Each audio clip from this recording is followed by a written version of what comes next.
Opening சீனே hero வந்து சாகிற மாதிரி இருக்காரு. அவர் சாவ வச்சு 2 பேர் பெட் கட்டிகிட்டு இருக்காங்க. இவன் சாவான்னு நினைக்கிறேன், சாக மாட்டேன். 50% பெட் கட்டிகிட்டு இருக்காங்க. அடுத்து பார்த்திங்கன்னா 11 வருஷத்துக்கு அப்புறம் நடக்கிற கதையை காட்டுறாங்க. அதாவது நடந்த கதையை காட்டுறாங்க.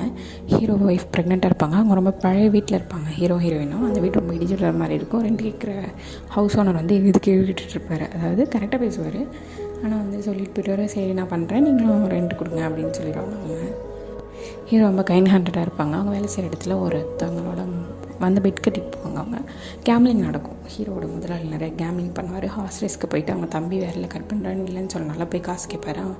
அவங்க முதலாளி காசு கொடுக்க மாட்டாங்க.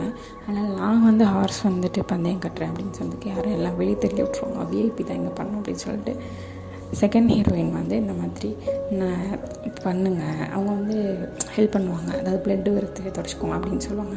உடனே அவர் வந்து இதை வச்சு நீங்கள் பந்தயம் கட்டுங்க இந்த நம்பரில் அப்படின்னு சொன்னோன்னே அவர் சொன்ன ஜெயிச்சிரும் அந்த குதிரை.